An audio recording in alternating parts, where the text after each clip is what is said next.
Personal finance opinions YouTube channel में एक और वीडियो में आपको खुशामदीद। आज की ये वीडियो पाकिस्तान स्टॉक मार्केट में एक मशहूर कंपनी जो कि डिविडेंड के हवाले से काफ़ी जानी पहचानी जाती है, अलगाज़ी ट्रैक्टर के हवाले से है AGTL, जिसने आज अपने फाइनेंशियल ईयर 2022 के रिज़ल्ट्स का ऐलान किया है। लेकिन इस कंपनी ने जो रिज़ल्ट्स अनाउंस किए हैं उसके साथ किसी किस्म का कोई डिविडेंड नहीं दिया, जो कि शेयर होल्डर्स के लिए एक मायूसी का सबब बना है। यही वजह है कि आज इस कंपनी की जो शेयर वैल्यू है वो भी लोअर लाख पे चली गई थी।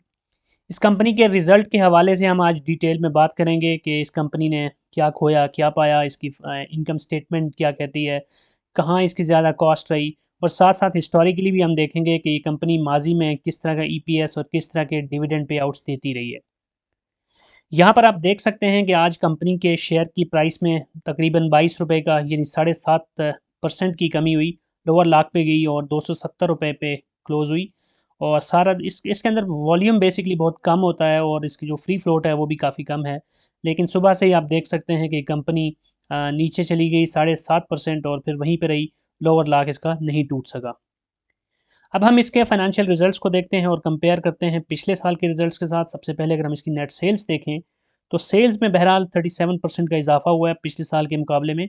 20.5 से बढ़ के 28.2 बिलियन पे इसकी सेल्स चली गई। लेकिन ग्रॉस प्रॉफिट देखें तो वहाँ पर जो इजाफा है वो सिर्फ 5% के करीब है।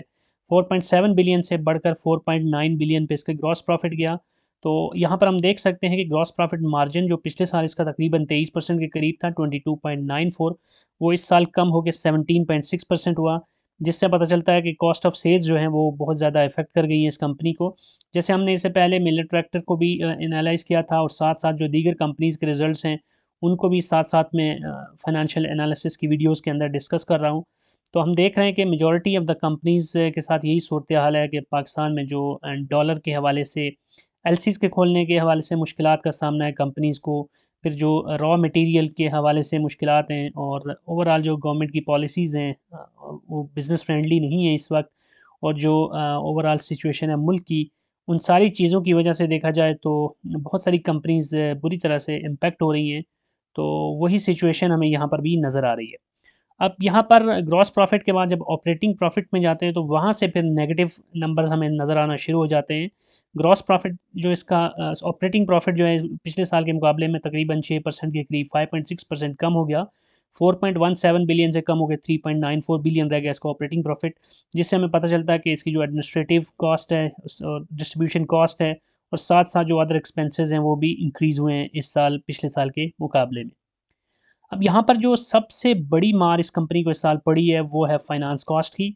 तकरीबन 1500% से भी ज़्यादा इजाफा हुआ है। 8.7 मिलियन से बढ़कर इसकी 145 मिलियन पे फाइनेंस कॉस्ट चली गई इस साल। तो ये एक बहुत बड़ा फैक्टर है इस कंपनी की जो प्रॉफिटेबिलिटी है इस साल उसमें कमी लाने का। और उसकी मेजर ये वजह ये है कि इंटरेस्ट रेट्स बढ़ते हैं, तो जो कंपनियों ने जितने भी ऐसे लोन्स लिए होते हैं जो कि इंटरेस्ट बियरिंग लोन्स होते हैं, तो उस पे उनको ज़्यादा इंटरेस्ट पे करना पड़ता है। तो यही एक बड़ा फैक्टर होता है फाइनेंस कॉस्ट को बढ़ाने का। और फाइनेंस कॉस्ट के बढ़ने की वजह से अब अगर हम देखें प्रॉफिट बिफोर टैक्स, तो पिछले साल के मुकाबले में तकरीबन 9% इसका प्रॉफिट बिफोर टैक्स कम हो गया। 4.16 बिलियन से कम होके 3.79 बिलियन पे इस कंपनी का प्रॉफिट बिफोर टैक्स आ गया।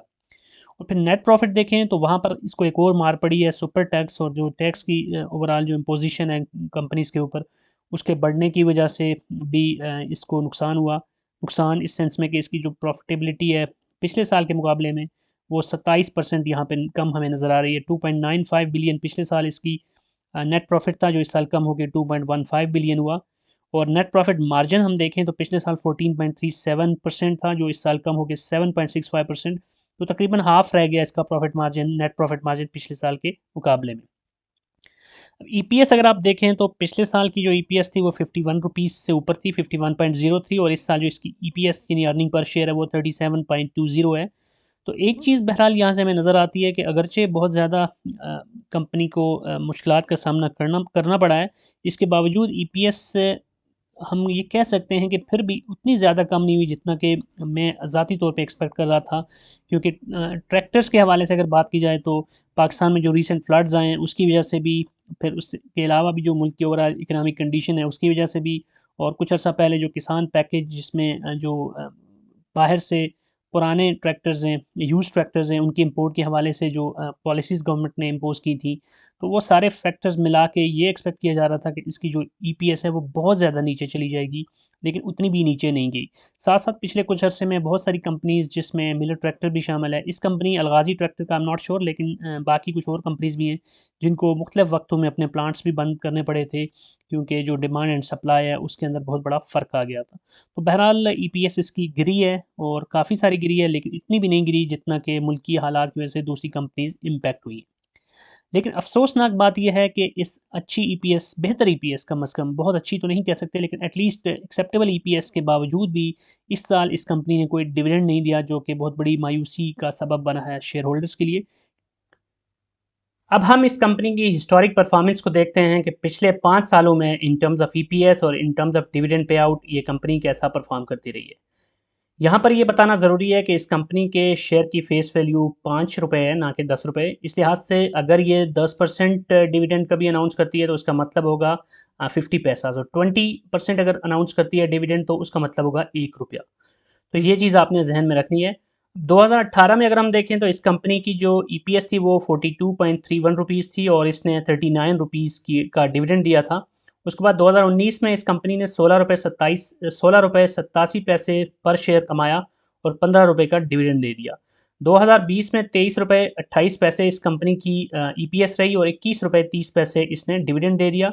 और 2021 में अगर आप देखें तो जितना इसने कमाया उतना ही इसने डिविडेंड दिया, 51.03 रुपीज़ इसकी ईपीएस और उतना ही इसका डिविडेंड रहा, यानी कि 2021 में इस कंपनी की पे आउट रेशियो 100% रही। और 2022 की अभी हमने बात की थी, ₹37.20 इस कंपनी की ईपीएस रही और इसने कोई डिविडेंड नहीं दिया। तो बहरहाल ओवरऑल अगर हम देखें तो ये वो कंपनी है जो कि माजी में अच्छे रिजल्ट्स भी दिखाती रही है। और ट्रैक्टर के हवाले से बात करें तो पाकिस्तान में मिलर ट्रैक्टर और गाजी ट्रैक्टर, यही दो बड़ी कंपनीज़ हैं स्टॉक मार्केट में लिस्टेड इस सेक्टर के अंदर से। और काफ़ी इनकी एक अच्छी रेपुटेशन भी है। और अगर मुल्की हालात बेहतरी की तरफ गामज़न हो जाते हैं, चीज़ें सेटल डाउन होती हैं, इन कंपनीज़ को इंपोर्ट के हवाले से जो रिस्ट्रिक्शंस हैं उसमें कुछ छूट मिल जाती है, और फ्लड्स की वजह से जो इम्पैक्ट हुआ है एग्रीकल्चर सेक्टर पे, वो चीज़ें दोबारा से नॉर्मलाइज़ होना शुरू हो जाती हैं, तो वी कैन एक्सपेक्ट कि ट्रैक्टर्स की सेल्स के अंदर इज़ाफ़ा हो सकता है। और कंसीक्वेंटली जो इस तरह की कंपनीज़ हैं ट्रैक्टर्स की परचेज़ सेल करती हैं जो, या ट्रैक्टर से रिलेटेड पार्ट्स को भी सेल करती हैं, तो उनके बिज़नेसेस को भी दोबारा से एक बाउंस बैक मिल सकता है। तो अभी की सूरत-ए-हाल जो है वो ये नंबर्स आपके सामने हैं, इसकी बेसिस पे आप डिसाइड कर सकते हैं कि आया इस कंपनी में आपकी इन्वेस्टमेंट होनी चाहिए या नहीं होनी चाहिए। और अगर आपने ऑलरेडी इसमें इन्वेस्ट कर रखा था और अभी डिविडेंड एक्सपेक्ट कर रहे थे, तो अनडाउटली ये आपके लिए एक अफ़सोस की सी सिचुएशन होगी, क्योंकि बहुत सारे हमारे जो सब्सक्राइबर्स भी थे, व्यूअर्स भी थे, वो ये एक्सपेक्ट कर रहे थे कि अलगाज़ी ट्रैक्टर्स जब रिज़ल्ट अनाउंस करेगी, तो वो अच्छा डिविडेंड देगी। तो बहरहाल this is part of the game. Sometimes ऐसा होता है कि कोई कंपनी आउट ऑफ नोवेयर एक अच्छा डिविडेंड अनाउंस कर देती है, और बहुत सारा ऐसी कंपनीज़ भी होती हैं जहाँ एक्सपेक्टेशन होती है लेकिन उसके बावजूद भी कंपनीज़ डिविडेंड नहीं देती, क्योंकि बाज़ औक़ात कंपनीज़ को अपनी जो इन्वेस्टमेंट या अपनी जो ग्रोथ प्लान्स होते हैं उनको भी कहीं न कहीं से फाइनेंस करना होता है। तो उसके लिए भी कंपनीज़ बहुत ज़्यादा रिटेंशन रेशो बढ़ा लेती हैं अपनी, और अपनी जो रिटेन्ड अर्निंग्स होती हैं उसमें से फिर अपनी जो भी ऑपरेशनल एक्सीलेंसी है या ऑपरेशनल ग्रोथ है उसको अचीव करने के लिए कोशिश करती हैं। That's it from this video. I hope ये वीडियो आपको पसंद आई होगी। इसमें अगर कोई भी क्वेश्चन है, कोई भी फीडबैक है, तो आप कमेंट सेक्शन में लिख सकते हैं। और अगर आपको ये वीडियो पसंद आई है तो चैनल को सब्सक्राइब करना, वीडियो को लाइक करना, बेल आइकन को प्रेस करना मत भूलिएगा। Thank you very much.